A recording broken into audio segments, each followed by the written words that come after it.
امام محمد باقر علیہ السلام سے اللہم صلی علی محمد وعلی محمد. روایت ہے کہ شب قدر کے بعد جو سب سے زیادہ اللہ سبحانہ و تعالیٰ عطا کرتا ہے اپنے بندوں کو اس رات میں، یعنی شب نیمہ شعبان میں. اور امام نے فرمایا کہ اس رات میں خدا کا قرب تلاش کرنے کی کوشش کرو. خدا کا قرب کا مطلب یہ قربتاً اللہ، یعنی اپنے ہر عمل کو اللہ کی قربت کی نیت سے انجام دو. اور اس کے بعد عظیم الشان جملہ ارشاد فرمایا کہ حقیقت میں یہ وہ شب ہے کہ جس میں اللہ نے اپنی ذات کی قسم کھائی ہے کہ وہ کسی سائل کو خالی ہاتھ واپس نہیں لوٹائے گا. اللہ نے خود اپنی عزت کی قسم کھا لی ہے، سوائے اس کے کہ کوئی معصیت کا سوال کرے. یہ خود امام نے فرمایا آگے کہ اگر کوئی ایسا سوال کرے کہ خود جو سوال جائز نہیں ہے، کسی حرام شے کے بارے میں، حرام نوکری کے بارے میں، کسی حرام تعلق کے بارے میں، تو اللہ سے معصیت کے علاوہ جو کچھ مانگے گا اللہ سبحانہ و تعالیٰ نے اپنی عزت کی قسم کھائی ہے کہ کسی سائل کو خالی ہاتھ واپس نہیں لوٹائے گا. بڑا بلیغ جملہ ہے یہ. اس میں سائل کو خالی ہاتھ نہیں لوٹائے گا کا مطلب لازمی یہ نہیں ہے کہ جو مانگا ہے ایگزیکٹلی وہی شاید اللہ دے دے، بلکہ ہو سکتا ہے کہ اس سائل کے لیے کچھ اور اس کی حکمت کے مطابق بہتر ہو، تو اللہ سائل کو خالی ہاتھ نہیں لوٹائے گا.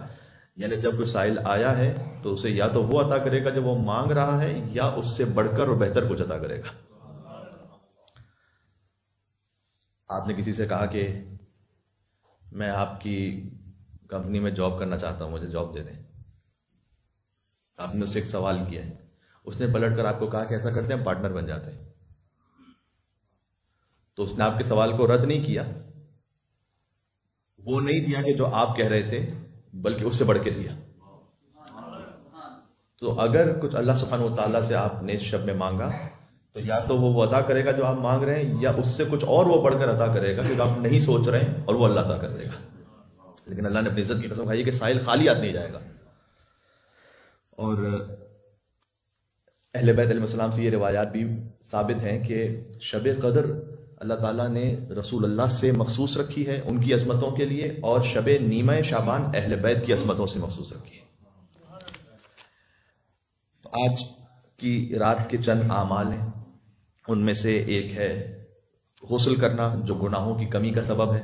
البتہ اس کے بعد اگر آپ نماز پڑھنا چاہیں تو آپ وضو کر لیجئے گا. غسل رجا کی نیت سے کریں، رجا مطلوبیت، اس امید پر کہ اللہ سبحانہ و تعالیٰ اس پر اجر عطا کرے گا. دوسرا عمل رات بھر جاگنا.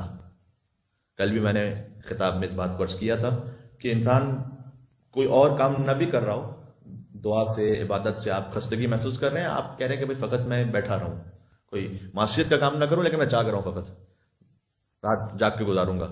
امام نے فرمایا کہ جو آج رات جو اب آنے والی ہے شب 15 شعبان جاگ کر گزارے، اللہ اس کے دل کو اس دن زندہ رکھے گا جب بہت سے دل مردہ ہو چکے ہوں گے. تیسرا عمل، پہلا عمل غسل انجام دینا، دوسرا عمل رات جاگ کر گزارنا، تیسرا عمل زیارت ابا عبداللہ الحسین علیہ السلام دار الصلوات. اللہم صلی علی محمد وعلی محمد. شیخ عباس قمی جیسے بڑے محدث نے اس بات کو لکھا کہ آج کی رات کے بہترین اعمال میں سے یہ عمل ہے زیارت امام حسین علیہ السلام. کربلا معلیٰ میں 40 کے بعد جو سال کا سب سے بڑا اجتماع ہے وہ عاشور کا نہیں ہے بلکہ شب 15 شعبان کا ہے، اور خاص الخاص ایک اہتمام ہوتا ہے. تو گناہوں کی بخشش کا سبب بھی ہے زیارت امام حسین. اور پھر فرمایا امام نے کہ جو چاہتا ہے کہ 1,24,000 انبیاء سے مصافحہ کرے، اسے چاہیے کہ شب 15 شعبان زیارت امام حسین کرے. تو ایک عجب ہی تاثیر امام حسین علیہ السلام کی زیارت کی آج کی رات میں.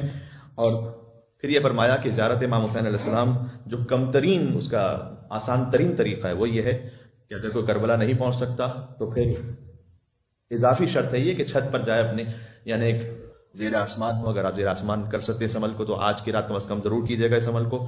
اور داہنے باہنے نگاہ کرے. اس پر علماء نے لکھا ہے کہ یہ داہنے باہنے نگاہ کرنے کا سبب شاید اللہ سبحانہ و تعالیٰ نے اس عمل میں یہ قرار دیا ہے کہ سارا عالم مدیون امام حسین علیہ السلام ہے. داہنی طرف دیکھو، باہنی طرف دیکھو، امام حسین علیہ السلام کا کرم ہے. اس کے بعد آسمان کی جانب سر کو بلند کرے اور یہ کہ السلام علیک یا ابا عبداللہ، السلام علیکم ورحمۃ اللہ وبرکاتہ. یہ 2 جملے کہ امید ہے کہ اسے اس زیارت پر حج اور عمرے کا ثواب عطا ہو جائے. پھر 5 مختصر دعائیں ہیں کہ جو آج کی شب میں ہیں، وہ آپ مفاتح الجنان میں دیکھ سکتے ہیں. ایک عمل جو بعض مرتبہ مس ہو جاتا ہے مومنین سے، وہ ہے سبحان اللہ والحمدللہ واللہ اکبر ولا الہ الا اللہ، یعنی تسبیحات اربعہ میں تھوڑی سی ترتیب مختلف ہے۔ سبحان اللہ والحمدللہ تو وہی ہے، پھر ہم پڑھتے ہیں معمولاً سبحان اللہ والحمدللہ ولا الہ الا اللہ واللہ اکبر، اس میں ایک ترتیب مختلف ہے، جو تھرڈ ہے وہ فورتھ ہو جاتا ہے اور فورتھ ہے وہ تھرڈ ہے۔ امام نے اس ذکر پتا ہے سبحان اللہ والحمدللہ واللہ اکبر ولا الہ الا اللہ، یہ 100 مرتبہ پڑھنے کی تاکید ہے کہ تمام گناہوں کو اللہ سبحانہ و تعالیٰ معاف کر دے گا۔ تو اس تسبیح کو آپ نکالیے، بار بار کثرت صلوات، دعائے کمیل کی تلاوت آج ہی کی شب میں وارد ہوئی ہے، اصل تو آج ہی کی شب میں مولا علی علیہ السلام نے حضرت کمیل کو دعائے کمیل سکھلائی تھی۔ آج کی رات دعائے کمیل کا پڑھنا، نماز جعفر تیار بہت ہی اہم عمل ہے آج کی رات میں۔ یہ چند اعمال تھے کہ جو ہم نے ذکر کیے۔